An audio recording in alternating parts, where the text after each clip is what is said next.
سورہ الکہف۔ السلام علیکم ویورز۔ سورہ الکہف کے سلسلے میں اب موسیٰ علیہ السلام اور خضر علیہ السلام کے قصے کا ذکر آتا ہے۔ اس کے مطابق اللہ والے اگر سب سے افضل اور بہتر بھی ہوں تو اپنے آپ کو بہتر نہیں کہتے، اور اگر کبھی وہ بھول چوک سے کہہ گزریں تو اللہ تعالیٰ کی طرف سے فوراً تنبیہ کی جاتی ہے۔ حدیث میں ہے کہ حضرت موسیٰ علیہ السلام اپنی قوم کو نہایت مؤثر نصیحتیں کر رہے تھے۔ ایک شخص نے پوچھا کہ اے موسیٰ علیہ السلام، کیا روئے زمین پر آپ نے اپنے سے بڑھ کر کسی کو عالم پایا ہے؟ آپ نے فرمایا نہیں۔ یہ جواب صحیح تھا، کیونکہ موسیٰ علیہ السلام اولو العزم پیغمبروں میں سے ہیں۔ ظاہر ہے کہ ان کے زمانے میں شریعت کا علم ان سے زیادہ کسی کو بھی نہیں ہو سکتا تھا، لیکن اللہ تعالیٰ کو ان کے الفاظ پسند نہ آئے۔ تب حضرت موسیٰ علیہ السلام پر وحی آئی کہ جس جگہ دو دریا ملے ہیں اس کے پاس ایک بندہ ہے جو تم سے زیادہ علم رکھتا ہے۔ حضرت موسیٰ علیہ السلام نے درخواست کی کہ مجھے اس کا پورا پتہ یا نشان بتایا جائے تاکہ میں وہاں جا کر کچھ علمی استفادہ کروں۔ حکم ہوا کہ اس کی تلاش میں نکلو تو ایک مچھلی تل کر ساتھ رکھ لو۔ جہاں مچھلی گم ہو وہیں سمجھنا کہ وہ بندہ موجود ہے۔ حضرت موسیٰ علیہ السلام نے اس ہدایت کے مطابق اپنے خادم خاص کے ساتھ سفر شروع کیا۔ آپ نے انہیں کہا کہ مچھلی کا خیال رکھنا، میں برابر سفر کرتا رہوں گا یہاں تک کہ منزل مقصود پر پہنچ جاؤں۔ مطلوبہ جگہ پہنچ کر ایک بڑے پتھر کے قریب، جس کے نیچے آب حیات کا چشمہ جاری تھا، حضرت موسیٰ علیہ السلام سو گئے۔ ان کے ساتھی نے دیکھا کہ بھنی ہوئی مچھلی اللہ کے حکم سے زندہ ہو کر زنبیل سے نکل پڑی اور عجیب طریقے سے دریا میں سرنگ سی بناتی چلی گئی۔ انہیں تعجب ہوا اور انہوں نے دل میں سوچا کہ حضرت موسیٰ علیہ السلام بیدار ہوں تو ان سے کہوں۔ وہ بیدار ہوئے تو دونوں آگے چل کھڑے ہوئے۔ روایات میں ہے کہ حضرت موسیٰ علیہ السلام نے جب ان کو مچھلی کی خبر گیری کے لیے کہا تھا تو ان کی زبان سے نکلا کہ یہ کوئی بڑا کام نہیں، لہٰذا متنبہ کیا گیا کہ چھوٹے سے چھوٹے کام میں بھی آدمی کو محض اپنے نفس پر بھروسہ نہیں کرنا چاہیے، بلکہ اللہ کو اس میں شامل کرتے ہوئے انشاءاللہ کہنا چاہیے، ورنہ شیطان دل میں وسوسہ ڈال کر اس کام کو بھلا دیتا ہے یا اس میں تاخیر ہو جاتی ہے، جو کہ بعد میں انسان کے لیے باعث کوفت ہوتی ہے۔ جیسے حضرت موسیٰ علیہ السلام پہلے نہیں تھکے تھے، لیکن جوں ہی انہیں خیال آیا کہ وہ آگے نکل آئے ہیں تو تھکن کا احساس ہونے لگا۔ بہرحال وہ دونوں انہی قدموں پر واپس لوٹے۔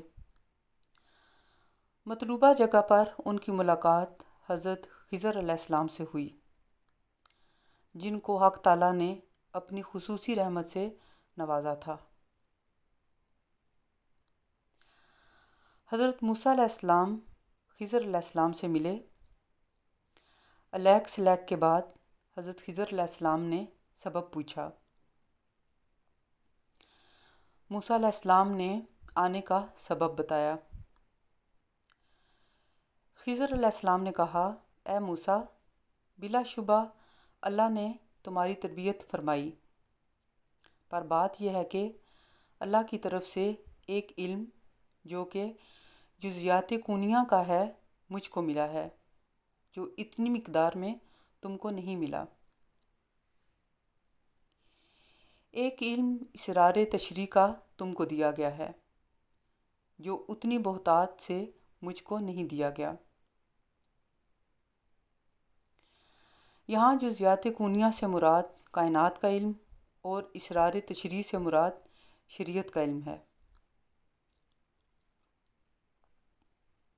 اس کے بعد ایک چڑیا دکھا کر جو کہ دریا میں سے پانی پی رہی تھی کہا کہ میرا تمہارا بلکہ تمام مخلوقات کا علم اللہ کے علم میں سے اتنا ہے جتنا دریا کے پانی میں سے وہ قطرہ جو چڑیا کی چونچ کو لگ گیا ہے۔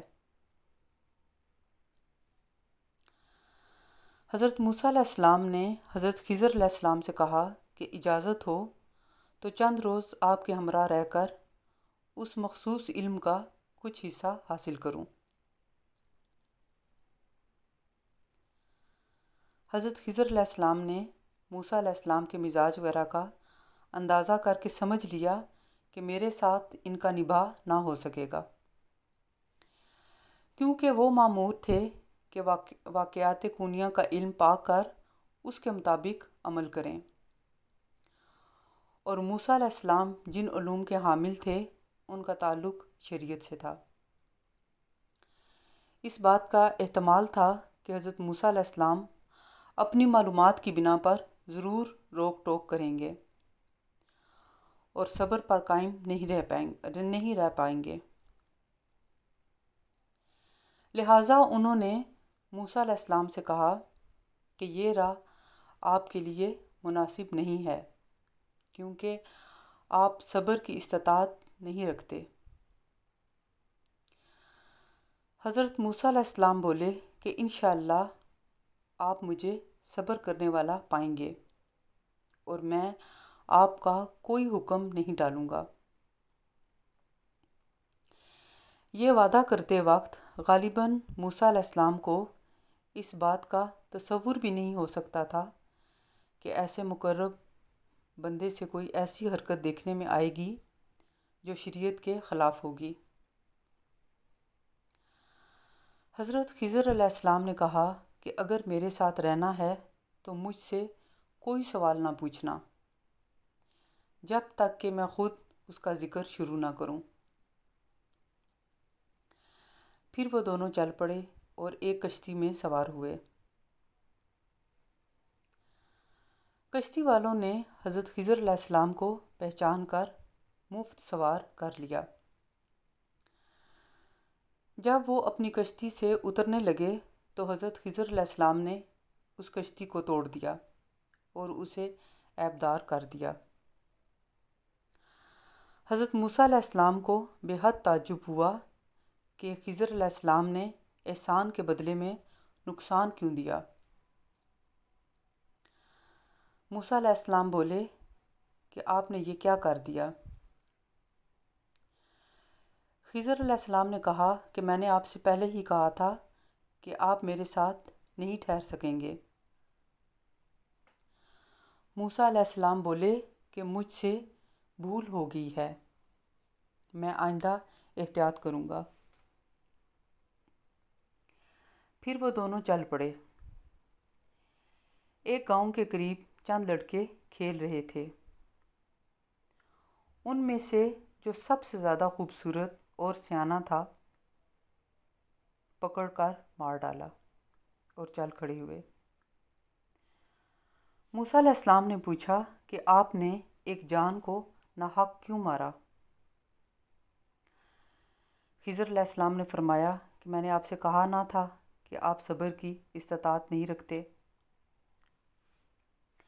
موسیٰ علیہ السلام بولے اگر اس کے بعد کوئی سوال کروں تو مجھے ساتھ نہ رکھیں۔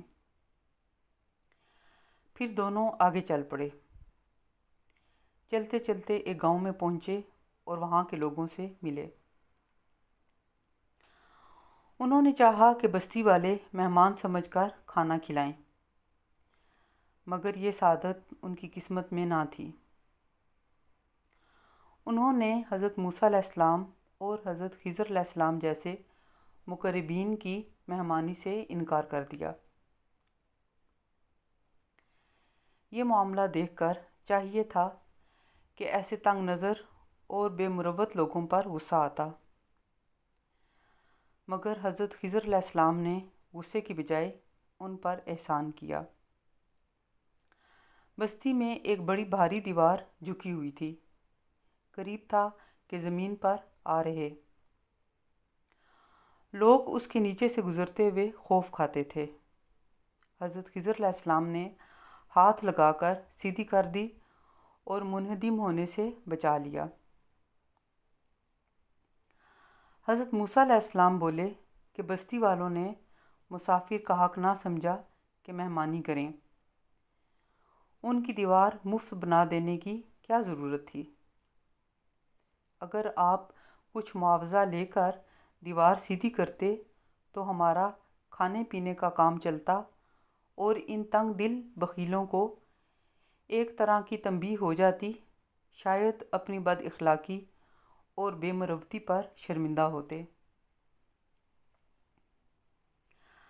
حضرت خضر علیہ السلام نے فرمایا، اب حسب وعدہ مجھ سے علیحدہ ہو جائیے، آپ کا نبھا میرے ساتھ نہیں ہو سکتا، لیکن جدا ہونے سے پہلے میں چاہتا ہوں کہ ان واقعات کے پوشیدہ اسرار کھول دوں جن کے چکر میں پڑ کر آپ صبر و ضبط کی شان قائم نہ رکھ سکے۔ وہ جو کشتی تھی سو چند غریب لوگوں کی تھی جو دریا میں محنت مزدوری کر کے پیٹ پالتے تھے۔ وہ کشتی جدھر جانے والی تھی اس طرف ایک ظالم بادشاہ تھا جو اچھی کشتی دیکھتا چھین لیتا یا بیگار میں پکڑ لیتا تھا۔ میں نے چاہا کہ کشتی کو عیبدار کر دوں تاکہ اس ظالم کی دست برد سے محفوظ رہے اور ٹوٹی ہوئی خراب کشتی سمجھ کر کوئی تعرض نہ کرے۔ اور وہ لڑکا جو تھا اس کے ماں باپ ایمان والے تھے۔ گو اصل فطرت سے ہر بچہ مسلمان ہوتا ہے، مگر آگے چل کر خارجی اثرات سے بچپن ہی میں بعض کی بنیاد بری پڑ جاتی ہے، جس کا پورا یقینی علم تو خدا تعالیٰ کو ہوتا ہے، تاہم کچھ آثار اہل بصیرت کو بھی نظر آنے لگتے ہیں۔ اس لڑکے کی نسبت اللہ تعالیٰ نے حضرت خضر علیہ السلام کو آگاہ فرما دیا کہ اس کی بنیاد بری پڑی تھی۔ بڑا ہوتا تو موذی اور بدراہ ہوتا اور ماں باپ کو بھی اپنے ساتھ لے ڈوبتا۔ وہ اس کی محبت میں کافر بن جاتے۔ اس طرح لڑکے کا مارا جانا والدین کے حق میں رحمت اور ان کی حفاظت کا ذریعہ بن گیا۔ خدا کو منظور تھا کہ اس کے ماں باپ ایمان پر قائم رہیں، اس لیے خضر علیہ السلام کو حکم دیا کہ لڑکے کو قتل کر دو۔ اب یہ سوال کرنا کہ اللہ تعالیٰ لڑکے کو پیدا ہی نہ کرتے، یا کرتے تو اس کو نیک بنا دیتے، یا جہاں لاکھوں کافر دنیا میں موجود ہیں اس کے والدین کو بھی کافر بن جانے دیتے، یا جن بچوں کی بنیاد ایسی پڑے پیغمبروں کو ان سب کی فہرست دے کر قتل کرا دیتے، وغیرہ وغیرہ۔ اس کا جواب محض اتنا ہے کہ اللہ تعالیٰ خالق کل اور علیم و حکیم ہے، اس کی حکمتوں کو وہ خود بہتر سمجھتا ہے۔ ہمارا کام صرف یہ ہے کہ اس کی رضا میں راضی رہیں اور اپنا آپ مکمل طور پر اس کے حوالے کر دیں، تبھی انسان کے اندر سے نفس کی کشمکش کا خاتمہ ہوتا ہے۔ حضرت خضر علیہ السلام نے دیوار کے بارے میں بتایا کہ یہ دیوار 2 یتیم لڑکوں کی تھی۔ اس دیوار کے نیچے خزانہ گڑا تھا۔ اگر وہ دیوار گر پڑتی تو یتیم بچوں کا جو مال وہاں گڑا ہوا تھا وہ ظاہر ہو جاتا اور بدنیت لوگ اٹھا لیتے۔ بچوں کا باپ نیک انسان تھا، اس کی نیکی کی وجہ سے اللہ تعالیٰ کا ارادہ ہوا کہ بچوں کے مال کی حفاظت کی جائے۔ میں نے اسی کے حکم سے دیوار سیدھی کر دی کہ بچے جوان ہو کر باپ کا خزانہ حاصل کر سکیں، اور جو کام اللہ کے حکم سے کرنا ضروری ہو اس پر مزدوری لینا مقربین کا کام نہیں۔ حضرت موسیٰ علیہ السلام اور خضر علیہ السلام کے قصے کے بعد ذوالقرنین کا قصہ ہے۔ ذوالقرنین حضرت ابراہیم علیہ السلام کے زمانے میں ایک جلیل القدر بادشاہ تھا۔ اس بادشاہ کو ذوالقرنین اس لیے کہتے ہیں کہ ذوالقرنین کو حضرت ابراہیم علیہ السلام کی دعا کی وجہ سے مشرق اور مغرب کے سفر اور فتوحات حاصل ہوئی تھیں۔ ذوالقرنین نہایت خدا ترس اور عادل بادشاہ تھا۔ یہودی ذوالقرنین کے بارے میں سوال کرتے تھے۔ اللہ تعالیٰ نے انہیں بتایا کہ ذوالقرنین کو تمام دنیاوی اسباب مہیا کیے گئے تھے اور اس کی بادشاہی مشرق سے مغرب تک پھیلی ہوئی تھی۔ ایک مرتبہ وہ ایک جگہ سے گزرا تو اس قوم کے لوگوں نے اسے شکایت کی کہ یاجوج ماجوج ایک پہاڑی سے آتے ہیں اور ان لوگوں کو لوٹ مار کر چلے جاتے ہیں۔ ذوالقرنین نے یاجوج ماجوج کے روک کے لیے لوہے کے بڑے بڑے تختوں کی اوپر نیچے تہیں جمائیں۔ جب ان کی بلندی دونوں پہاڑوں کی چوٹی تک پہنچ گئی تو اس نے لوگوں کو حکم دیا کہ آگ جلاؤ۔ جب لوہا گرم ہو کر تپنے لگا تو اوپر سے پگھلا ہوا تانبا ڈالا جو لوہے کی درزوں میں بالکل پیوست ہو کر جم گیا اور سب مل کر پہاڑ سا بن گیا۔ اب یاجوج ماجوج اس دیوار پر نہ تو چڑھ سکتے تھے اور نہ ہی سوراخ کر سکتے تھے۔ ذوالقرنین نے کہا کہ یہ سب میرے رب کی رحمت ہے کہ فی الحال یاجوج ماجوج کو یہ قدرت حاصل نہیں کہ دیوار توڑ کر باہر نکل آئیں، لیکن یہ ایک خاص مدت تک قائم رہے گی۔ احادیث سے معلوم ہوتا ہے کہ حضرت عیسیٰ علیہ السلام کے نزول اور قتل دجال کے بعد قیامت کے قریب یاجوج ماجوج کے نکلنے کا وعدہ ہے۔ اس وقت یہ روک ہٹا دی جائے گی۔ دیوار توڑ کر اتنی کثیر تعداد میں نکلیں گے جس کا شمار اللہ کے سوا کسی کو معلوم نہیں۔ دنیا ان کے مقابلے سے عاجز ہوگی۔ حضرت عیسیٰ علیہ السلام کو حکم ہوگا کہ میرے خاص بندوں کو لے کر کوہ طور پر چلے جائیں۔ آخر حضرت عیسیٰ علیہ السلام بارگاہ الہی میں دعا مانگیں گے۔ اس کے بعد یاجوج ماجوج پر ایک غیبی وبا مسلط ہوگی، سب یکدم مر جائیں گے۔ سورہ الکہف کے آخر میں ارشاد باری تعالیٰ ہے، قُلْ هَلْ نُنَبِّئُكُم بِالْأَخْسَرِينَ أَعْمَالًا الَّذِينَ ضَلَّ سَعْيُهُمْ فِي الْحَيَاةِ الدُّنْيَا وَهُمْ يَحْسَبُونَ أَنَّهُمْ يُحْسِنُونَ صُنْعًا۔ کیا ہم تمہیں بتائیں کہ کن کے اعمال اکارت گئے؟ وہ جو گمراہ ہو گئے دنیا کی زندگی میں اور وہ سمجھتے ہیں کہ وہ اچھے کام کر رہی ہیں۔ یعنی قیامت کے دن سب سے زیادہ خسارے میں وہ لوگ ہوں گے جنہوں نے دنیا داری کے کام اپنے نزدیک اچھے سمجھ کر کیے تھے۔ ان کی ساری دوڑ دھوپ دنیا کے لیے تھی، آخرت کا کبھی خیال نہیں آیا۔